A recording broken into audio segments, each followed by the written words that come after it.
Okay, can I just be honest with you? This feels wrong. I mean, last week, if you were here last week, you came in the back door, there was a bake sale going on in the vestibule. There were cookies and coffee in the fellowship hall. You came upstairs, there were Sunday school classes in all the Sunday school rooms. You come in here and there were people in the pews worshiping. The praise team sounded fantastic. The choir sounded fantastic. And this week,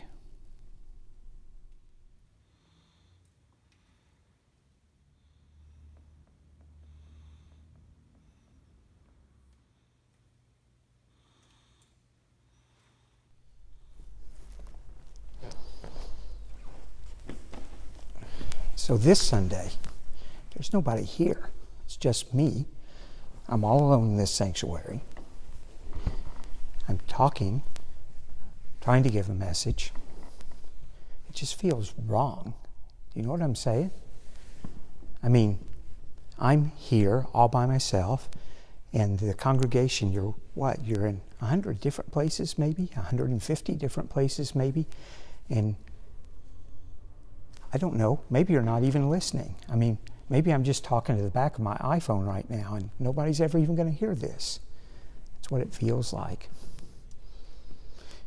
But you know, it's interesting that our lectionary passage for this morning comes from a story in the book of Exodus about Moses.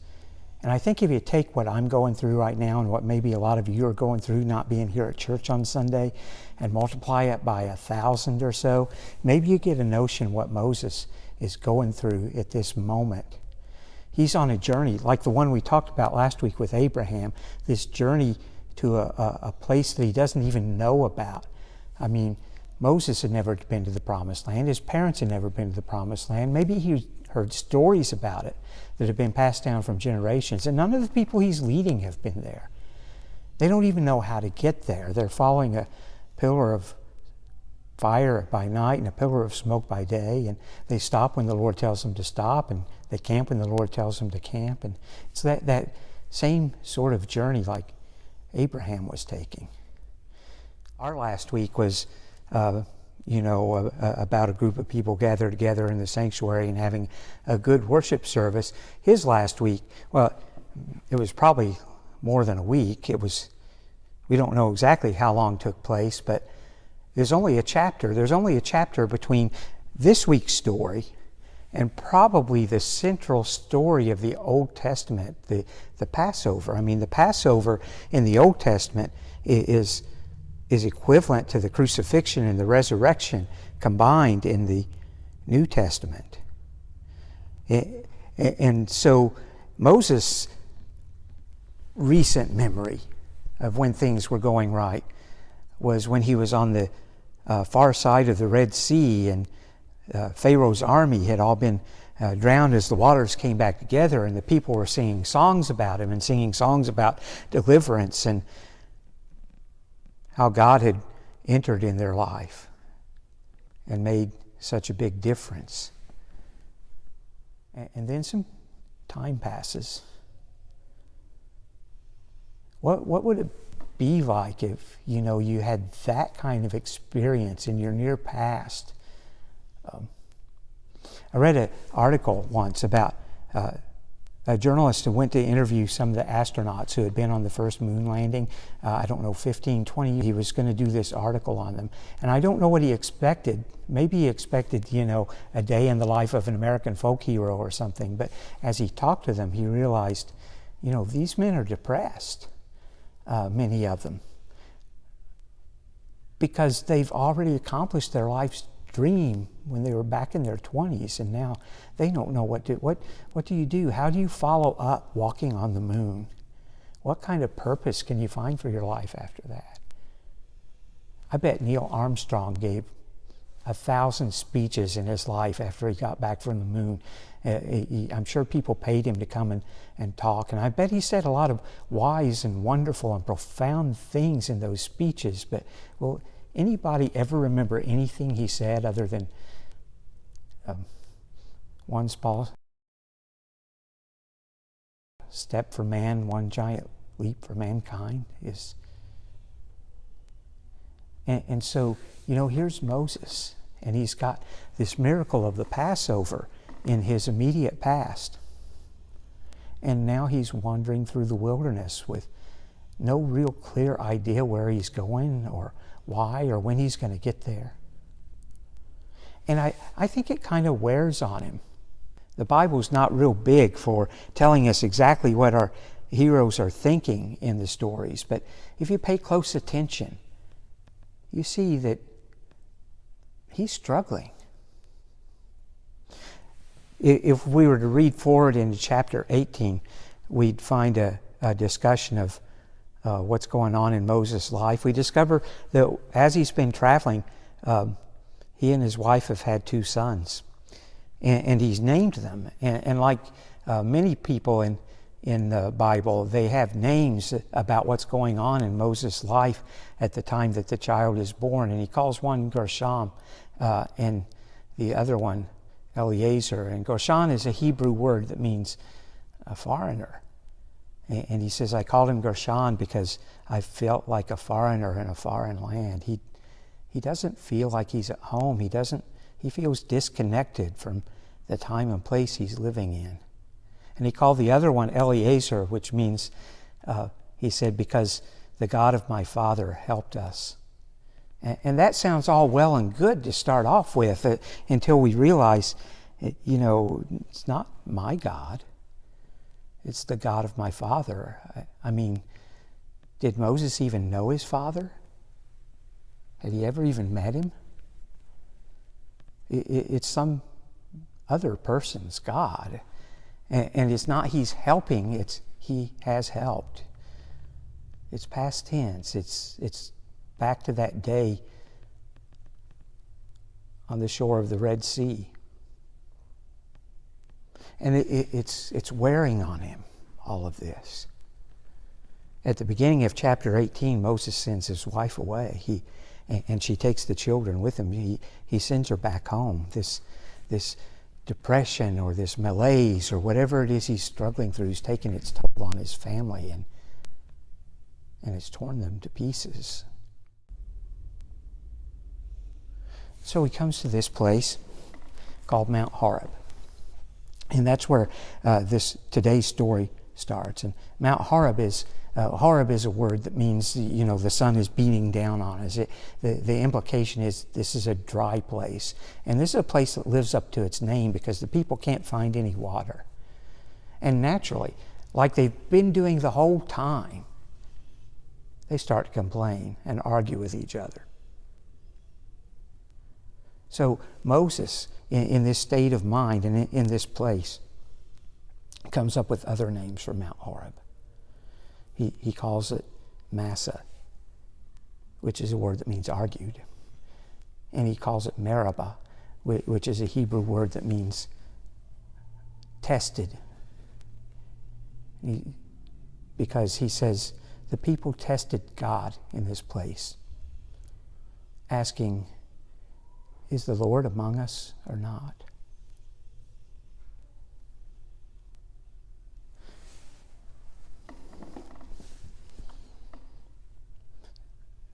So what do you do at a place like this in your journey? I mean,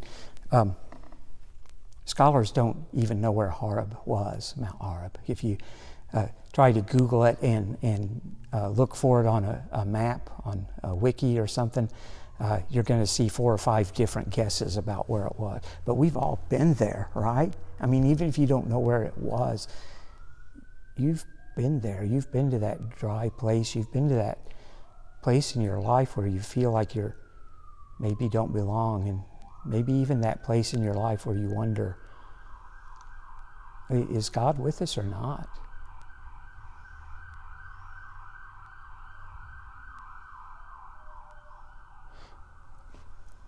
Maybe you feel like, I'm talking, but maybe I'm talking to the back of my cell phone right now. Maybe there's nobody listening.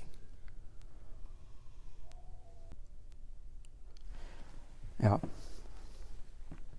Moses does what any of the heroes of the Bible would do in that moment, or any spiritual leader today for that matter. He responds by praying.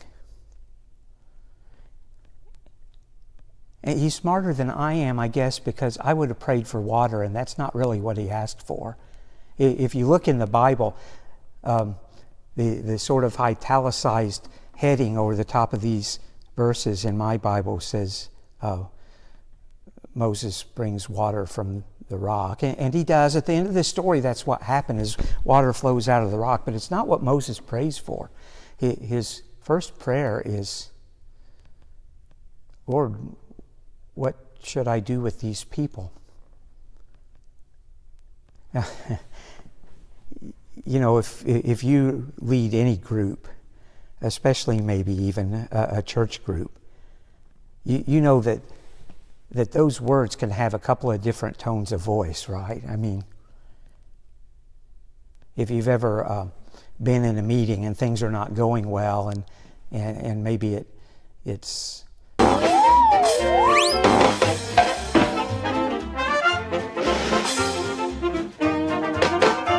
okay, so maybe it's not exactly like that, but anyway, you know, as a leader, you get exasperated sometimes, and maybe the tone of voice for Moses in that moment was, Lord, what am I going to do with these people? Maybe, but then there are other moments. You know, I remember when the hijacked airplanes were driven into the Twin Towers in New York City on 9/11. Some of you remember when JFK was shot, or when the bombs were dropped on Pearl Harbor.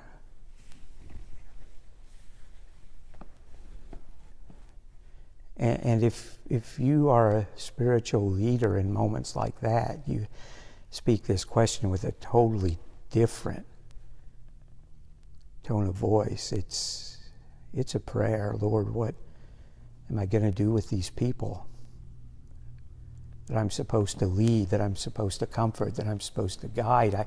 Moses is praying to God, and I sense it's a genuine prayer. Lord, they're asking questions I don't have the answers to. They want to know where we're going, and I don't know. They want to know what's going to happen next, and I can't make them any promises. And Lord, what am I going to do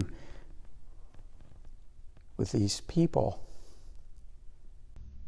And God's going to cause water to come from the rock. We know the story. We know that's how it's going to end. But he does something else first, and it's interesting. He tells Moses, take the staff that you held in your hand when you were passing through the waters of the Red Sea. I don't know what it looked like. This is one that I've used on hikes. I've used it going tubing down the rivers. But take your staff and go stand before the people. And I read that and I wondered, why does is it a magic staff? It doesn't have special powers? Can God not make water unless Moses has a stick? What? And then it dawned on me, it's not just a staff. It's the staff. It's the staff that Moses threw down on the ground in front of Pharaoh and it turned into serpents. It's the staff that he stood before the Red Sea and held up and the seas parted. This is everyone looking at that staff would have remembered those days, right? It's a symbol of what God's done for them in the past. Do you have things around your house that you keep because they remind you of good times or great memories? We've got them at our house. Wonder if you might want to just reach out and pause the video for a minute and talk with the people that are watching this with you about the pictures on the walls, or maybe something sitting on the coffee table that you keep just to remind you of something wonderful.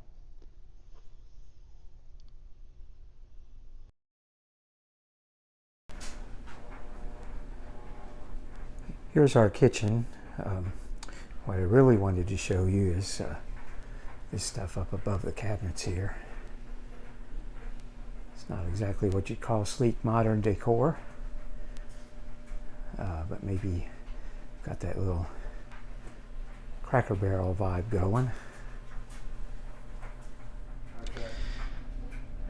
Right, a lot of these things are up here just because they kind of look good with the vibe, but most of them have a story that go with them. So the Don Donuts box was from when I was a little girl, and we would go and visit my grandma and grandpa in Saginaw, Michigan. And Don Donuts was the donut shop just up the street.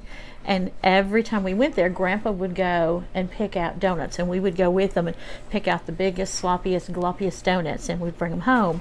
And I think one of the last times that I went up there, I just got a box, the plain box to keep, and they're out of business now. So I'm really thrilled to have this. But every time my sisters and I see it, it reminds us of going up and spending the summer with my grandma and grandpa. Okay, this is Big Al. He's a character from the Country Bear Jamboree in Walt Disney World, and we picked this up when we were on our honeymoon, and we were going to put money in it to save up to go to Disney World again, and we got a little bit left to go. So that's what this staff is, but it's not just, a reminder of a special vacation or somebody's graduation. This is a reminder of an event that changed the world. This is a reminder of God's mighty activity on behalf of His people. That's what this staff is. And we have symbols like that in the church too. If you come to the church, you'll see a cross on the altar. You'll see candles that we have lit as a symbol of God's presence in the room, our faith that God shows up when we show up. We have a Bible open on the altar as a symbol that we believe our God speaks to us in ways that we can hear and understand and find on those pages. And we have the waters of baptism that remind us of our deliverance through the waters. And we have Holy Communion, the cup and the loaf, that remind us of the blood of the Lamb. That remind us that our God has done great things for us. And we need to be reminded of that, don't we? I think most of us have what I call Lois Lane syndrome. You remember Lois Lane? She's the woman who works with Clark Kent and can't see through his wearing glasses and taking off the cape. She's the woman who in virtually every episode finds herself in some kind of an impossible predicament, and she just screams and calls out as though she believes she's going to die, even though in every previous episode Superman came flying out of the clouds and blocked the bullets or stopped the train or caught her before she hit the ground. He's always there in the nick of time to rescue her. And she never seems to remember to the next week. Lord, what am I going to do with these people, Moses said. And God said, first remind them that I was there for them in a powerful way. And maybe that'll help them answer the question that they're asking right now. Is God with us or not? Of course He is. Of course He is.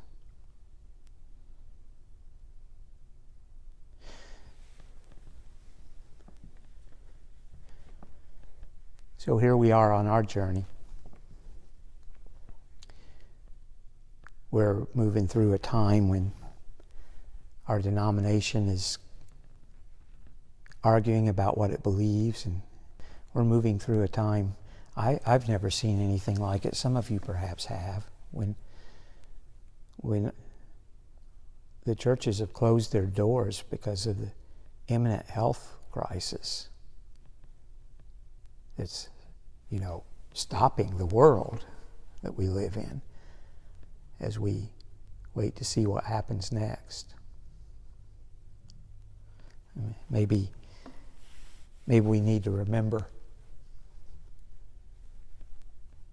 Maybe we need to remember that God was in this church during the Civil War, the Civil Rights Movement, World War I, World War II, with this church through the Great Depression, through all of our petty arguments and squabbles. He was here. And maybe if we pause and remember His mighty acts in our past, it'll give us the courage to take one more step along this road that's going God knows where. Give us the courage and the grace to move into tomorrow. And all God's people said, Amen.